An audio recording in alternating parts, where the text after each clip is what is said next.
Friends, hello students. जब तक जिंदा हूं लिखता रहूं, विश्वनाथ प्रसाद तिवारी। दोस्तों, माय बोली क्लासेस के ऑनलाइन सेशंस में आपका स्वागत है। 10th स्टैंडर्ड एंटायर हिंदी, इसका मतलब है लोक भारती। लोक भारती ये जो पुस्तक है हमारे 10th स्टैंडर्ड एंटायर हिंदी की, इसका आज हम 9वां लेसन देखने जा रहे हैं, जिसका नाम है जब तक जिंदा हूं लिखता रहूं, विश्वनाथ प्रसाद तिवारी।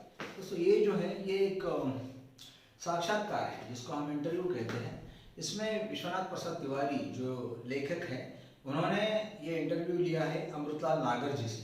अमृतलाल नागर जी जो है ये राजनीतिक, सांपत्तिक, सामाजिक परिस्थितियों और लेखक रह चुके हैं। मतलब वो राजनीतिक भी रहे हैं, सामाजिक क्षेत्र में काम भी रहा है उनका, वो लेखक भी रहे हैं। तो इन पर इस वक्त की परिस्थितियों पर जो सवाल पूछना था वो हमारे विश्वनाथ प्रसाद तिवारी जी ने पूछे हैं और उसके जवाब उन्होंने अमृतलाल नागर जी ने दिए हैं।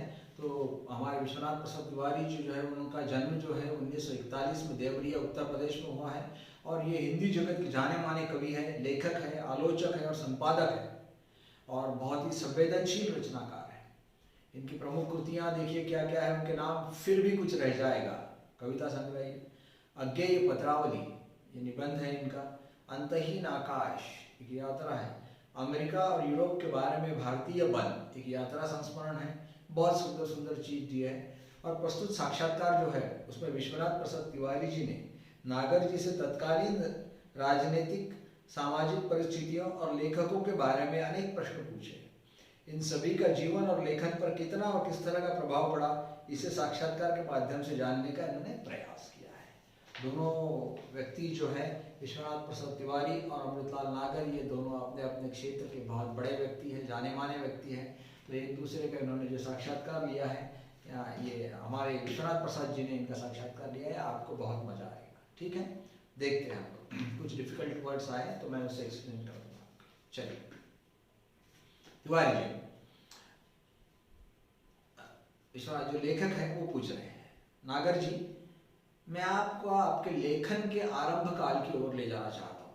मतलब उनको पूछ रहे नागर जी को कि आपने लेखन का आपका जो शुरुआत का काल है वहाँ पर मैं आपको ले जाना चाहता हूँ। जिस समय आपने लिखना शुरू किया उस समय का साहित्यिक माहौल क्या था? माहौल का मतलब है, आप जानते हो, माहौल का मतलब है वातावरण। उस समय का वातावरण कैसा था? किन लोगों से प्रेरित होकर आपने लिखना शुरू किया था और क्या आदर्श थे आपके सामने? नागर जी ने जवाब दिया, लिखने से पहले मैंने पढ़ना शुरू किया था। दोस्तों, जितने भी लेखक होते हैं ना वो सब बहुत अच्छे पढ़ाकू होते हैं, बहुत अच्छा पढ़ते हैं, क्योंकि जितना आप अच्छा पढ़ोगे उतना ही अच्छा आपको लिखना आएगा। तो उन्होंने, नागर जी ने जवाब ये इस तरह से स्टार्ट किया है कि लिखने से पहले तो मैंने पढ़ना शुरू किया था। आरंभ में कवियों को ही अधिक पढ़ता था। स्नेही जी, अयोध्या सिंह उपाध्याय की कविताएं ज़्यादा पढ़ी थी। छापे का अक्षर मेरा पहला मित्र था। घर में 2 पत्रिकाएं। छापे का अक्षर मतलब क्या था? प्रिंटेड राइटिंग जो है वो, उनका कहना है कि प्रिंटेड राइटिंग जो थी वो मेरा पहला मित्र था। अब ये छापे का अक्षर, ये जो है ये क्या है? छापे का अक्षर, ये दोस्तों एक बात बताता हूँ, ये उस समय की एक किताब का भी नाम। तो ये छापे का अक्षर जो था ये उस समय की कोई किताब थी जो इन्हें बहुत पसंद था। तो इसलिए लेखक का कहना यह है कि छापे का अक्षर ये मेरा मित्र था। घर में 2 पत्रिकाएं मंगाते थे मेरे पिताजी 2 पत्रिकाएं मंगाते थे, एक सरस्वती और दूसरी गृहलक्ष्मी। उस समय हमारे सामने प्रेमचंद का साहित्य था, कौशिक का था। इनके सब उस जमाने में जो लेखक थे वो प्रेमचंद जी थे, कौशिक जी थे। आरंभ में बंकिम का उपन्यास पढ़े, बंकिम चंद्र चट्टोपाध्याय के भी उपन्यास पढ़े। शरद चंद्र को बाद में पढ़ा। प्रभात कुमार मुखोपाध्याय की कहानी संग्रह देशी और विलायती 1930 के आसपास पढ़ा। उपन्यासों में बंकिम के उपन्यास 1930 में ही पढ़ डाले। आनंद मठ, देवी चौधरानी और एक राजस्थानी थीम पर लिखा हुआ उपन्यास उसी समय पढ़ा था। तो ये जो उपन्यास इन्होंने पढ़े हैं वो उसके बारे में बता रहे हैं। दोस्तों, आनंद मठ ये बहुत ही सुंदर कहानी है, ये आप प्लीज पढ़िए इसको, बहुत सुंदर है। तिवारी जी, क्या यही लेखक आपके लेखन के आदर्श रहे? तो उनका कहना यह था कि जिनके बारे में आपने बताया, क्या यही आपके आदर्श थे? नहीं, कोई आदर्श नहीं था। केवल आनंद था पढ़ने का। तो बोलते आदर्श नहीं, मैंने आनंद आता था इसलिए पढ़ता था। सबसे पहली कविता फूटी साइमन कमीशन के बहिष्कार के समय 1928-29 में लाठीचार्ज हुआ था।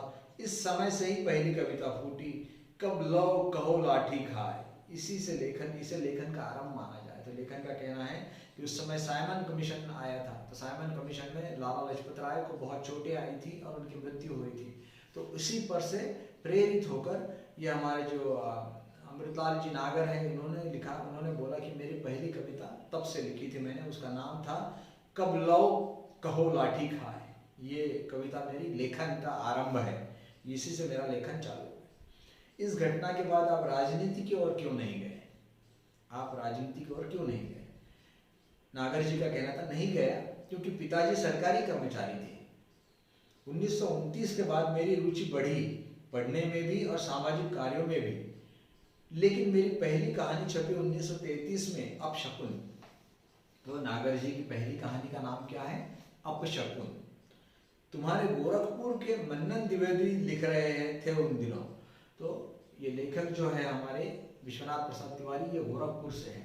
तो इसलिए नागर जी ने बोला कि आपके गोरखपुर के मन्नन द्विवेदी जो है वो उन दिनों अच्छा लिख रहे थे।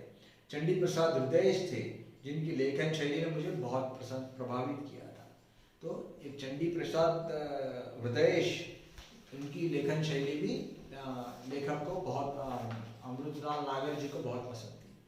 फिर तिवारी जी पूछते हैं हमारे, क्या उन दिनों आप पर गांधी जी के व्यक्तित्व का भी कुछ प्रभाव पड़ा? तो नागर जी का, जी हाँ, निश्चित रूप से पड़ा था। पिताजी ने आंदोलनों में भाग लेने से रोका। पिताजी सरकारी कर्मचारी थे, तो इसलिए पिताजी ने आंदोलनों में मुझे भाग नहीं लेने दिया। वो रोकना ही मेरे लेखन के लिए अच्छा हुआ। उन्होंने मुझे रोका और इसे वो मेरे लेखन के लिए अच्छा हुआ। आपके लेखन में गरीबों के प्रति जो करुणा है वह किससे प्रभावित है? हमारे तिवारी जी ने पूछते हैं उनको कि नागर साहब, आपके लेखन में गरीबों के प्रति जो करुणा है वो कैसे? वह तो अपने समाज से ही उभरी थी। मेरी पहली कहानी प्रायश्चित इसका प्रमाण है। प्रायश्चित इनकी पहली कहानी है, उसमें उन्होंने लिखा है, उसी का प्रमाण है। हमारे पारिवारिक संस्कार भी थे। मेरे पिताजी में एक अद्भुत गुण था, वे किसी के दुख दर्द को तुरंत समझते थे और इससे मुझे बहुत प्रभावित किया। मतलब इनके पिताजी के बारे में लेखक कहते हैं कि भाई मेरे पिताजी ऐसे थे कि किसी के दुख दर्द में उनको मदद करने के लिए वो तुरंत पहुंच जाते थे, इसीलिए मैं प्रभावित हुआ। तिवारी जी ने पूछा फिर आगे, उस समय तो क्रांतिकारी आंदोलन भी हो रहे थे, क्या उनका आप पर कुछ प्रभाव पड़ा? क्रांतिकारी आंदोलनों का कुछ प्रभाव पड़ा? नागर जी, उसी से तो पिताजी ने डांटा और रोका। उनका कहना था कि पिताजी ने मुझे रोका और डांटा भी। काकोरी बमकांड हो चुका था, 1921 से आंदोलन तेज हो गए थे। काकोरी के बमकांड में उस समय हुआ था और आक्रमण बहुत, आंदोलन बहुत तेज हो गए थे। लेकिन इनके पिताजी सरकारी कर्मचारी थे, इसलिए उन्होंने इन्हें भाग नहीं लेने दिया। क्या सामाजिक आंदोलनों जैसे आर्य समाज का भी आप पर कुछ प्रभाव पड़ा? नागर जी का कहना है, आरंभिक असर थोड़ा जरूर। मेरे पिताजी में एक अच्छी बात थी, उन्होंने मुझे सामाजिक आंदोलनों में जाने से कभी नहीं रोका। जवाहरलाल नेहरू से मेरी भेंट 1933 में हुई, ये हमारा नागर जी कहते हैं। उनकी माँ मेडिकल कॉलेज में दाखिल थी और उसी समय मेरा छोटा भाई भी वहाँ था, दाखिल था। नेहरू जी जेल में थे। उनकी माँ के पास कुछ कश्मीरी लोगों को छोड़कर कोई आता जाता नहीं था। कुछ कश्मीरी लोग आते थे उनकी माँ के पास में। मैं उनकी माता जी के पास रोज जाता था। पंडित जी जब जेल से छूटे तो मेरी उनसे वही भेंट हुई जो प्राय होती रहती थी। उनसे खूब बातें होती थी हर तरह की। पंडित जी जो है, पंडित नेहरू, और उनकी माँ वहाँ पर बीमार थी। और लेखक का कहना है नागर जी का कि मेरा छोटा भाई भी वहाँ दाखिल था, इसलिए मैं जब भी जाता था तो पंडित जी की माँ से ज़रूर मिलता था और वहाँ मुझे नेहरू जी की मेरी वहाँ पर मुलाकात हुई और हम दोनों में बहुत सारी बातें हुई। तिवारी जी, आपका पहला उपन्यास कौन सा है? नागर जी, पहला उपन्यास लिखा 1944 में, महाकाल, जो छपा 1946 में। बंगाल से लौट कर इसे लिखा था मैंने। क्या यही बाद में भूख के नाम से भी प्रकाशित हुआ? जी हाँ। नागर जी, आप अपने समय के और कौन कौन से लेखकों के संपर्क में रहे? आप कौन से संपर्क में, लेखकों के संपर्क में रहे?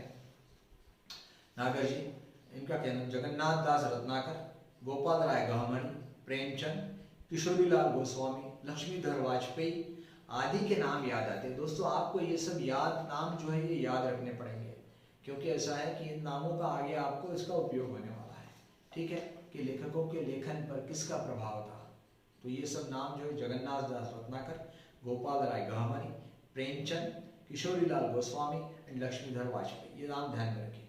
माधव शुक्ल हमारे यहाँ आते थे, वे आजान बाहु थे, ढीला कुर्ता पहनते थे, कुर्ते की जेब में जालियनवाला बाग की खूनी सनी मिट्टी हमेशा रखे रहते थे। देखिए और एक व्यक्ति का जिक्र है यहाँ पर, माधव शुक्ल, वो इनके घर में आते थे, उनका ढीला कुर्ता होता था और उनके कुर्ते में क्या होता था, जालियनवाला बाग में जो खून से सनी मिट्टी थी। जालियनवाला बाग में क्या हुआ था आपको मालूम है, बहुत सारे सैकड़ों भारतीयों को वहां पर अंग्रेजों ने खड़े खड़े मार दिया था, कहीं उनको जाने का रास्ता नहीं दिया था, मार दिया था, गोलियों से भून दिया था। तो वो जो मिट्टी थी वहां की खून से सनी हुई, वो अपनी जेब में रखकर घूमते थे माधव शुक्ल। 1931 से 37 तक मैं प्रतिवर्ष कलकत्ता जाकर शरद चंद्र से मिलता रहा, उनके गांव भी गया। उनका कहना था मैं शरद चंद्र चट्टोपाध्याय के यहाँ भी गया, उनके गांव भी गया। पुराने साहित्यकारों में आप किसको अपना आदर्श मानते हैं?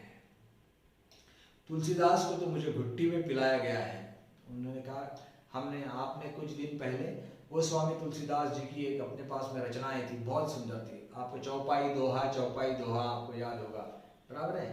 हाँ, वो उसमें बहुत सुंदर सुंदर वर्णन किया था वर्षा ऋतु के बाद में श्री कृष्ण के बारे में, उन्होंने श्री कृष्ण राम महिलाओं के बारे में, या उस समय सबसे इम्पोर्टेंट है बरश ही जलद, उसका नाम है अपना, आपने पढ़ा होगा, उसमें बहुत सुंदर वर्णन दिया है। तो गोस्वामी तुलसीदास का रामचरितमानस जो है, इनका कहना है वो तो मुझे घुट्टी में ही पिलाया गया था। घुट्टी में पिलाया गया था मतलब मैं उसे बचपन से ही जानता था। घुट्टी में पिलाना,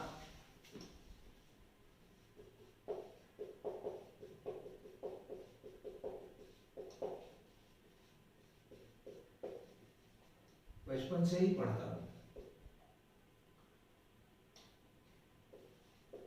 घुट्टी किसे दी जाती है? छोटे बच्चों को दी जाती है।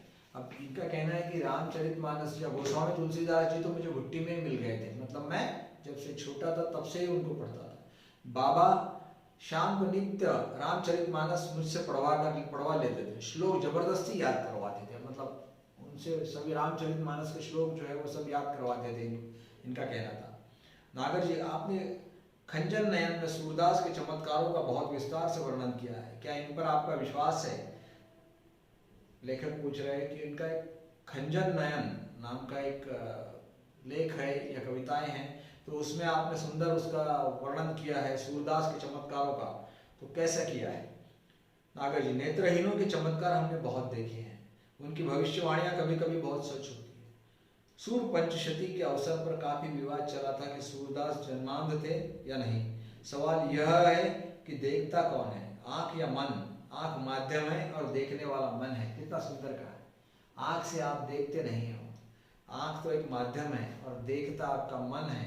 जितना मन सुंदर है, जितना मन को ज्यादा से ज्यादा जानकारी है, तो आप देख सकते हो, आपके मन से देखते हो। आंख तो एक माध्यम है, देखता कौन है। कितना सुंदर लिखा है। आपने क्या कभी अपने लिखने में सार्थकता की परख की है? सार्थकता, आपने कभी अपने लिखने में सार्थकता की परख की है? जिसका मतलब है क्या सार्थक है, क्या निरर्थक है। सार्थक मतलब क्या जरूरी है आपके लिए। हाँ, मेरे पास बहुत से पत्र आते हैं मेरे उपन्यासों के बारे में, खास तौर पर जिनसे पाठकीय प्रतिकाओं का पता चलता है। मतलब मेरे जो पाठक है, पाठक का मतलब है मेरे जो पढ़ने वाले लोग हैं, वो मुझे फीडबैक देते हैं। प्रतिक्रियाओं का मतलब फीडबैक देते हैं। प्रतिक्रिया मतलब फीडबैक, मतलब मेरे वो किताबें पढ़ते हैं और प्रतिक्रिया पढ़ने के बाद में मुझे फीडबैक देते हैं कि आपकी ये बुक कैसी है, ये आपका उपन्यास कैसा लगा हमें।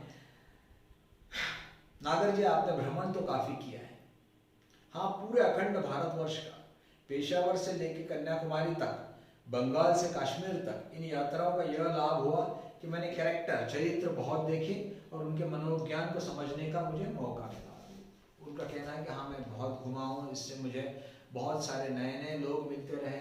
इन लोगों को मैं समझने की कोशिश करता रहा। उनके मनोविज्ञान को हम क्या कहते हैं, मनोविज्ञान का मतलब है साइकोलॉजी। उनकी साइकोलॉजी का मैंने अध्ययन किया। अपने समय के लेखकों में आप किन्हें पसंद करते हैं?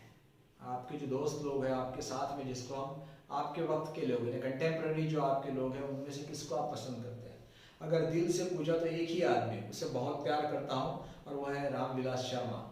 प्रभात कुमार मुखोपाध्याय का संग्रह देशी और विलायती अगर मिल जाए तो फिर पढ़ना चाहूँगा। बदलते हुए भारतीय समाज के सुंदर चित्र हैं उनकी कहानियों में। टॉल्स्टॉय और चेखोव की रचनाएं मुझे प्रिय हैं। इनका कहना यह है कि ये सब जो लोग हैं ये मुझे बहुत प्रिय है। आप इनके नाम जरूर ध्यान में रखिए दोस्तों। इनको सबसे अपने समय का कौन सा व्यक्ति प्रिय है? रामविलास शर्मा। प्रभात कुमार मुखोपाध्याय का भी उनको एक संग्रह देशी और विलायती पसंद है, और विदेशी लेखकों में उन्हें टॉल्स्टॉय और एंटोन चेखोव, ये दोनों पसंद है। तिवारी जी, आपने तो पत्रों का भी बहुत संकलन किया है। हाँ, बहुत पत्रों का संकलन किया है ना, पत्रों को जमा किया है। हाँ, बहुत पत्रों का संग्रह भी काफ़ी है, लेकिन वह व्यवस्थित नहीं है। मैंने प्रत्येक जाति के रीति रिवाज भी इकट्ठे किए हैं। इसके लिए बहुत घूमना पड़ा है। बड़े बूढ़ों से सुनकर ही बहुत कुछ प्राप्त किया है। गदर के फूल के लिए मुझे बहुत लोगों से मिलना जुलना पड़ा। इन्होंने एक कहानी लिखी है, एक उपन्यास गदर के फूल, तो उसके लिए इनका कहना है कि मुझे बहुत सारे लोगों को मिलना पड़ा। आपने अपने उपन्यास के लिए फील्ड वर्क बहुत किया है। आपने उपन्यास कोई भी लिखने से पहले बहुत सारी जानकारियाँ लेना पड़ता है। हाँ, बहुत करना पड़ा है। नाचो बहुत गोपाल के लिए सफाई कर्मियों की बस्तियों में जाना पड़ा, उनके रीति रिवाजों का भी अध्ययन करना पड़ा। अब देखिए, एक उपन्यास उन्होंने लिखा है नाचो बहुत गोपाल, तो उसके लिए उन्होंने कहा मुझे सफाई कर्मचारियों की बस्ती में जाके उनके रीति रिवाजों का अध्ययन करना पड़ा। नागर जी, क्या आप मन और प्राण को अलग अलग मानते हैं? हाँ, प्राण को मन से अलग करना पड़ेगा। मन की गति आगे है, प्राण को वहां तक खींचना पड़ता है। मन एक ऐसा निर्मल जल है जिससे जीवन के संस्कार रंगते हैं। मन ये प्राण से ही सधता है। मन और प्राण अलग अलग है। मन बहुत निर्मल है और प्राण वहां तक नहीं जा सकता। सूर में आपने मन को ही पकड़ा है। हाँ, सूर ने एक जगह लिखा है, मैं 10 दिशाओं देख लेता हूँ। जब पूरी प्राण शक्ति एक जगह केंद्रित होगी तो इंट्यूटिव आई बन जाएगा। सूर करके उनकी कोई कविताएं हैं, उसमें कविता संग्रह होगा जिसमें उन्होंने लिखा है कि मन के बारे में लिखा है कि मैं 10 दिशाओं को देख लेता हूँ, और जब पूरी प्राण शक्ति एक जगह केंद्रित होगी, जब हमारी कंसंट्रेशन एक जगह आएगा तो एक इंट्यूटिव आई बन जाएगा, मतलब उसके द्वारा हम कुछ भी देख सकते हैं। नागर जी, हम लोगों ने आपका बहुत समय लिया, बल्कि आपकी उम्र और स्वास्थ्य का भी लिहाज नहीं किया। स्वास्थ्य ठीक है मेरा, उन्होंने जवाब दिया। पत्नी की मृत्यु के बाद एक टूटन आ गई थी, लेकिन फिर मैंने सोचा कि लेखन के सिवा और चारा क्या है। तुम लोग यहाँ मनाओ कि जब तक जिंदा हूँ लिखता रहूँ। नागर जी की पत्नी का देहांत हो गया था, और पत्नी के देहांत के बाद में उनका कहना ये था कि अब क्या करें। लेखक ने जब पूछा कि नागर जी हमने आपका बहुत समय लिया, तब उन्होंने ये बात बताई कि मेरी पत्नी का देहांत हो गया।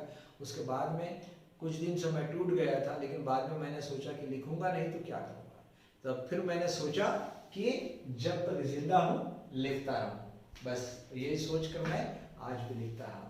ये विश्वनाथ प्रसाद तिवारी जी ने अमृतलाल जी नागर का ये जो साक्षात्कार लिया है, इसके बारे में ये जो लेसन था आज हमने पूरी तरह से पढ़ा है। बहुत सुंदर लेसन है। इसमें हमारे अमृतलाल जी नागर जी के विचार जो है वो बहुत अच्छे हैं, सवाल भी बहुत सुंदर पूछे गए हैं। और दोस्तों, आई होप कि आपको समझ में आया होगा।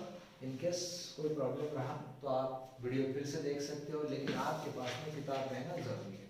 मेरी आपसे सलाह है कि आप इसके पीछे का स्वाध्याय जो है वो बराबर देख के उसको पूरा सॉल्व कर लीजिए। बिल्कुल डिफिकल्ट नहीं जाएगा, और इनकेस डिफिकल्ट जा रहा है तो आप ये वीडियो फिर से देख सकते हैं। ये बहुत ही सुंदर है, बहुत अच्छा है।